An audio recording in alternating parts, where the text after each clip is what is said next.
Righty here. So looks like we have Canister. Yeah, Canister on the bottom, Jesse on the top. Canister in Canister fashion, natural Tron. I don't know if this is a 7 or if he mulliganed, but obviously, natural Tron. And Jesse, I don't see a Blood Moon, although there's only one copy in Jesse's deck, so not the most likely thing to happen in Jesse's hand. Big fan of that mulligan from Jesse. I think if you don't have Blood Moon or Ragavan, you want like a Fast Fury or a Fast Grief. You just really want to apply pressure against the Tron deck. And that first hand, turn 2 Dothy is like not really what you're looking for, right? Like you want to scam, you want to pitch cast something. And I think that's what we got right here with the turn 1 Grief line, right? Or I'm For sorry, turn 1 sure. Fury line. Yep, this is, I believe, Jesse's Mold to 5, and I'm going to be honest with you. This is probably as good as a 5 card hand can get against Tron. And specifically, I think it's probably more important to have Fury than Grief in your opening hand against Tron, just because it clocks in 3 hits. And the Tron deck, like if you take Canister's hand for example, right? If Jesse had Grief, you could Grief the 2 payoffs, but Canister still has natural Tron, and you can't Grief the Tron land, so you're giving Canister a lot more time. But the Fury does not give him that much time. Some really good points there.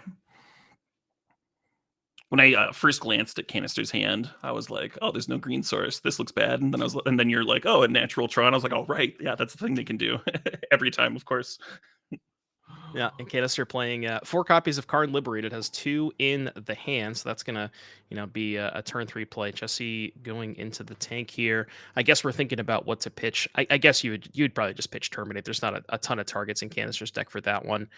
And yeah, we're gonna go ahead and see Not Dead After All. This is the famous turn 1 scam. Is it scam or is it evoke, Caleb? What's your stance on that? Oh, I'm team scam. All Like right, whatever good. the name is originally, the people agree on is usually fine unless there's like a really good reason to switch, in my opinion. But what's my opinion worth, right? What Let's about see you? What do what. you think? Oh, scam all the way. I actually have a scam emote, so Oh, okay. yeah, I took like Extremely a pro scam then. yeah, I took like a little screen cap of Calcano's face when he got Dothy Boardwalker Ulamog, then top it at the Pro Tour, and that's what I used for the emote. So Fantastic. Jesse ripping the second land like a champ. yeah, interesting decision here whether we want to go for a Croaker or a Bowmaster. My instinct is probably Bowmaster because it does sort of increase the clock, and you want pressure in play if you're assuming Can's just going to cast like a um the fake out tap. Very canister, right? And the troll line. Yeah, I agree. I agree with playing the Bowmaster. I don't think Cruxit does anything for a while. Like it doesn't even. Well, it's unlikely to even get in damage, right? Right, exactly. Yeah, and we briefly touched on the lack of Dismember in Canister's deck. What if Dismember just costs 7 mana, Caleb? Or just 3 lands. Yeah. So we'll The see. Bowmasters do Bowmaster. get to clear it, but what's going to be the answer to the second one is the issue Yeah. here. Yep. That's the second one's gonna come down and probably just gonna start going after Jesse's lands, I would guess. We could even see maybe Karn the Great Creator get something, but you probably just want to start going after lands at this point. Yeah, I feel like Jesse mulled well, played well, and those decisions are just not going to end up mattering here. Yeah, Sometimes well, that's how it it's goes. right, especially against turn natural Tron turn 3 Karn Liberated. That's kind of tough, a tough ask from the Rakdos mid range deck at heart. It's kind of a mid range deck, but it does. Jesse played a turn 1 4/4 double strike. How mid range can that be? Yeah, it's a good way to look at it.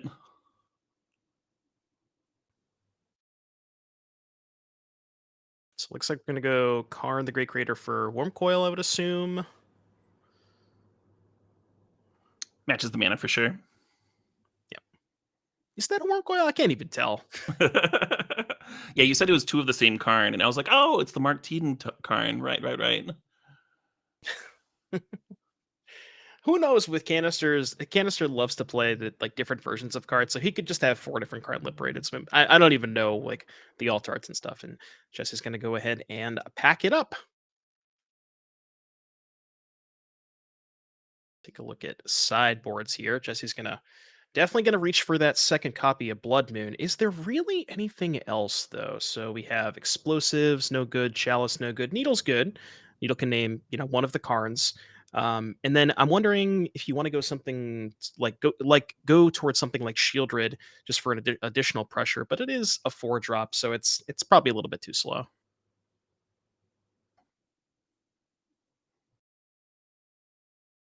And then Kanister, just straight pure cardboard, no sideboarding, right? Yeah, there are some circumstances where you can justify bringing in some Karn targets that you might not have time for. Like I frequently, for example, I'm also playing a Karn deck, and I sometimes board in like Stonebrain against Living End because you don't have time to Karn for it, things of that nature. But in this particular matchup, given the presence of Grief and Thoughtseize, you probably just want to have as much utility for those Karn the Great creators as possible.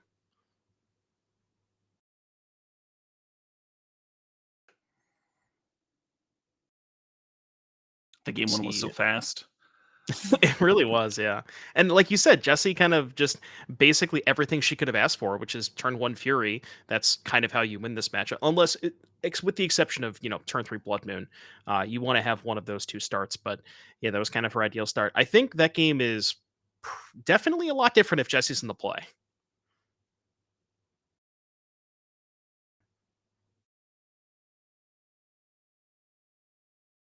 It's like Canister has two Tron lands, a map, a ring, pretty easy keep here. Jesse's going ahead to take a mulligan. I see a Fury, a red card, and a not dead after all, so probably going to keep that one. Makes sense to me. And we'll have to see if the play draw disparity or the play draw difference matters here, because I think that Fury it's going to deal 16 damage before the Karn Liberated comes down. So maybe if Jesse can find the other four points somewhere with maybe like a bolt or a bowmaster, can get the job done. And you've played a lot of modern. Do you like living in bolts versus Tron? You probably leave in a couple. It's if it depends on how many cards you want to board in. Like comparing it to the Shieldreds and Jesse sideboards. It's like you have to weigh how often you're going to be able to cast Shieldred in a game where you're not already too far behind on board versus how much do I want that extra 3 points of damage. So yeah, you usually want to leave in a couple, but probably not all four. And I saw I Kanister think actually she took a only mulligan. I think she only has a couple. Yeah. I'm assuming that first hand probably had two different Tron lands, but I couldn't tell because one was a full art, so I have no idea which one's which.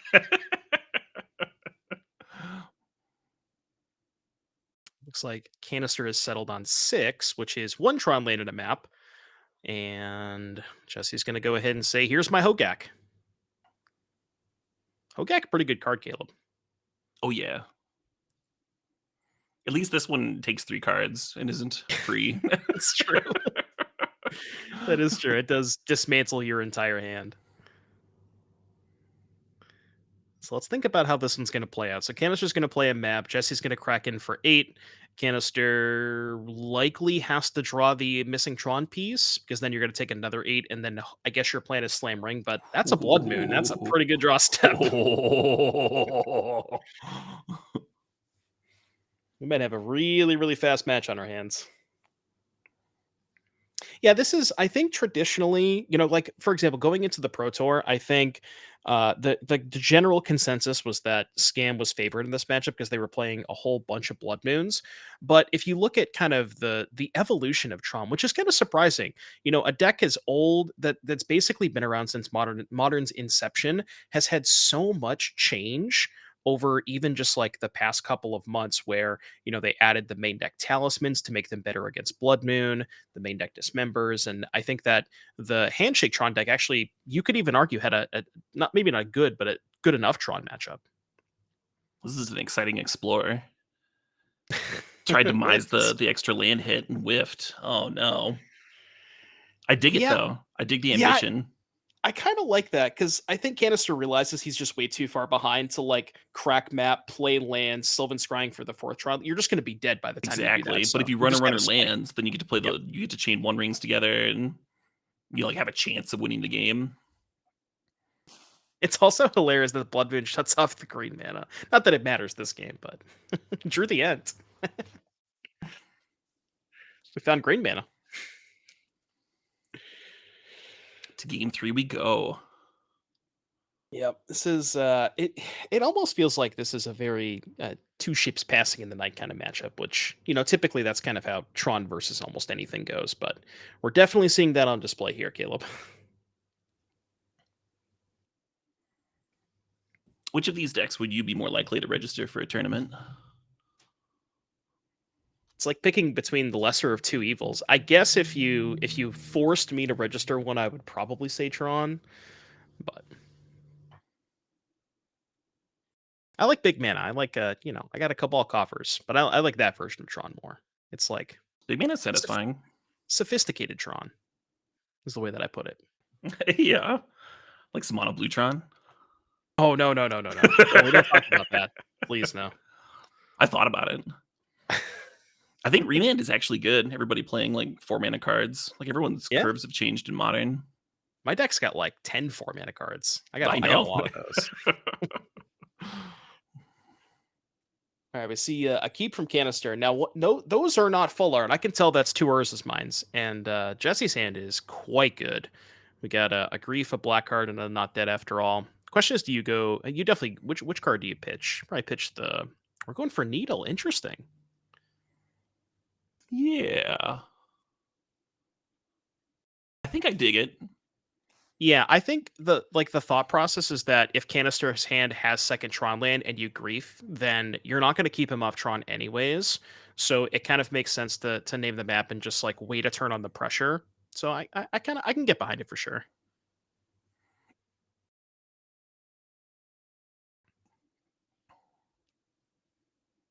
I was going to ask you which land do you get here? It's a coin flip because obviously if you might draw the same one next turn, but what would you go for there in your spot? Do you get the power I play or the think tower? the conventional wisdom is to tutor up Power Plant so that you tutor up Tower last, and then like you're tapping your mana, you're tapping your Urza's Mine, you're tapping your Power Plant to crack a map. Well, not a map this game, but to pay for your tutor effects to find the last Tron piece, and then the tower is going to tap for more the turn that you play it. Right?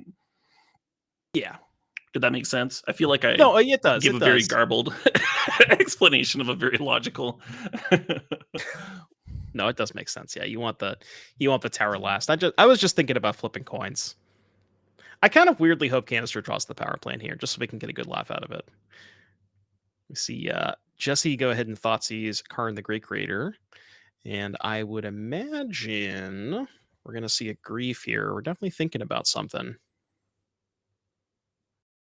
I wonder if Jesse's thinking about holding the grief and the not dead after all, and hoping that Canister draws a spell next turn. Might have been I think thinking you're about gonna which fire it card to off. pitch. Maybe, yeah.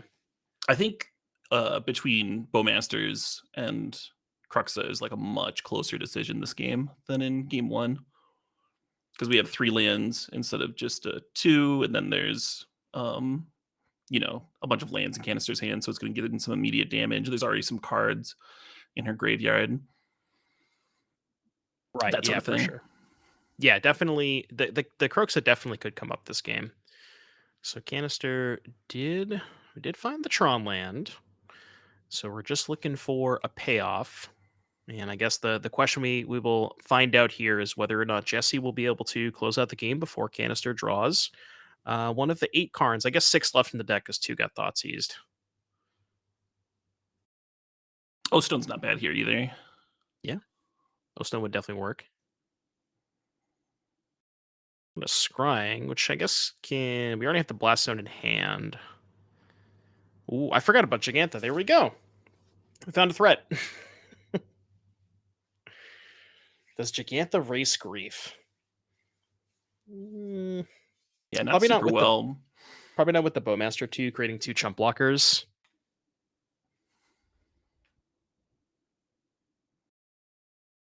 Okay. A Fable here for Jesse. That's not too bad. Play that. Fetching a second basic swamp to play around her own potential blood moons, of course. And look at this blast zone too. We got a 1, a 2, a 3, and a 4. So you gotta pick your poison on this blast zone. My guess is we're gonna tick it up to 4. Kill the Grief because that's, I think, the most immediate pressure. But you could also argue that the Fable's pretty. That's a tough one for Kanister here. My gut would be to go to 4, but I'm not sure. I think so. The terrifying thing is you take it up to 4, you crack it, and then there's a not dead after all. Yeah, that would be brutal. But I agree. I think I would still take it up to 4 and try and clear that grief. It goes up to 4 immediately, right? It starts with 1 counter, and then there's, like, exactly enough mana to get it to 4 here. Yep. Yeah, 2. I think it's XX. You'd spend 2 for each counter. Looking Are at. Go ahead. Oh, I was just gonna say, I remember when Blast Zone was first printed, and everybody, like, thought that it could, like, maybe blow up a chalice. By everybody, I mean Twitch chat. Twitch chat constantly describing how it can, like, blow up zeros and stuff. Yeah. Yeah, while you're not blowing up your opponent's Mox Samper.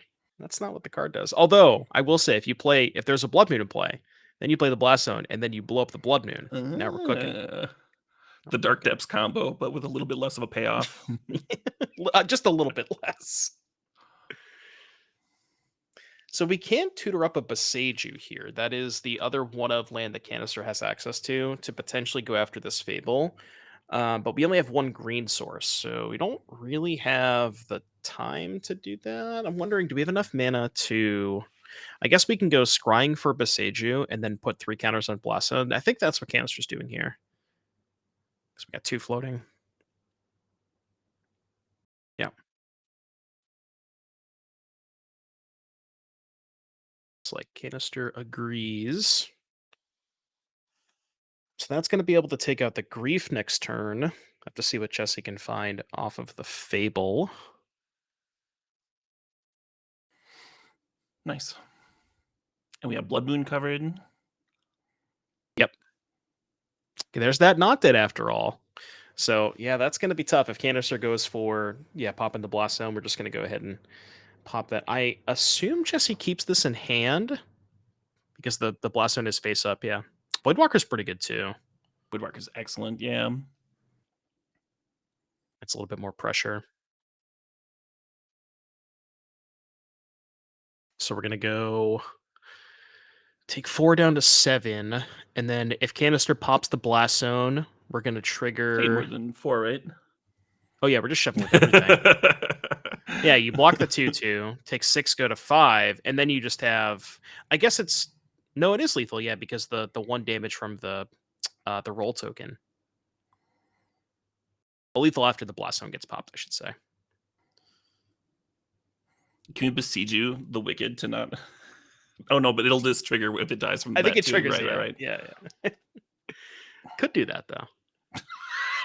A legal play. It is a legal play. Not recommended. Hmm. Luck Hitting Bowmaster. orcs. I was wondering if maybe one of Kanister's outs was just draw Oblivion Stone. I guess we're popping the Bowmaster in case we draw a cantrip. Because if, Kanister does have the Chromatics Index, so if you draw one of those, you want to be able to get the Bowmaster off and be able to cycle into an out. I think that's what that is. Yeah, or maybe a 1 ring. Yeah, that too. There's a Stirrings.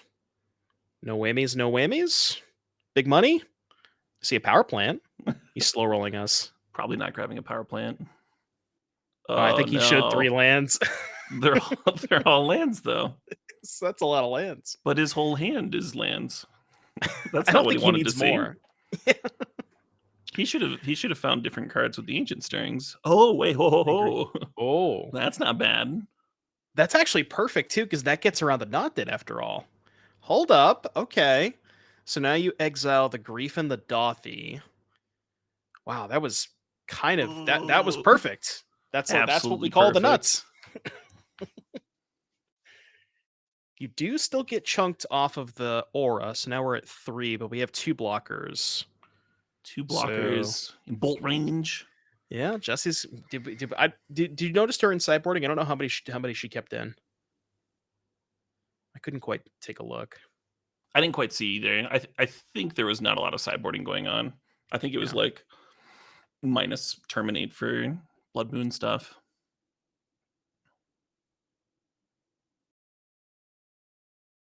Yeah, she brought in Blood Moon and 2 Needles as the only board ends.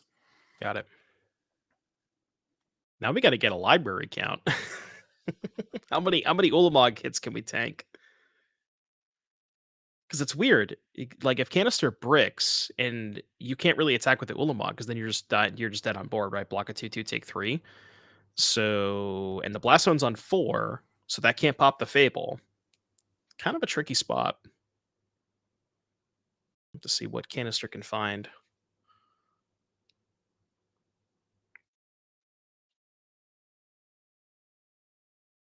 Big money? That's not big money.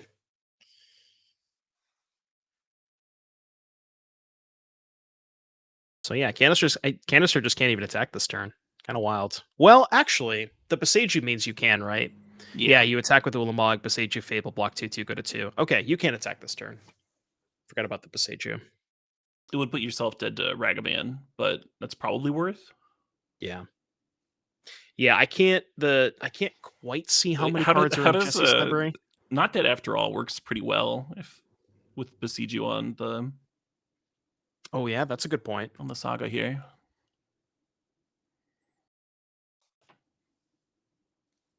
It's like broadcast confirmed that Jesse has 45 cards, so can theoretically take 2 hits. Now, I wonder if your Kanister, do you Boseiju now? It's a little bit worse against Not Dead After All, because then you're letting Jesse go to chapter 2 immediately, basically on her turn. Whereas if you wait until, yeah, but I guess you don't want Jesse to activate the Fable. So this is kind of a really tricky spot for Kanister. I can tell you what I would do. I would fire off that channel and get destroyed by Not Dead After All and lose super hard. That would be my line.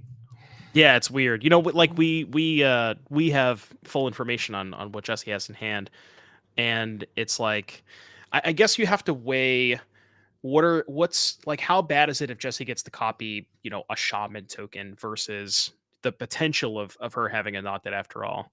And I think that's what Ken's just trying to figure out here. Tough Yeah. spot. I mean, Orcish Bowmaster, like the Orcish Bowmasters would be rough too, right? Yeah, especially because if you let Jesse have the Fable and then she draws Bowmasters, yeah, you're right. Play it then copy it. Oh, there's the Ragavan we talked about. So this is lethal, right? Copy 2/2 dash Ragavan, send everything. Block 2, take 3. We can't besiege you anything in response.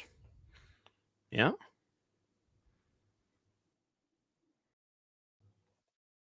We know the deck list, so we know that, Jesse knows the Cancer doesn't have any like warping whales or anything like that.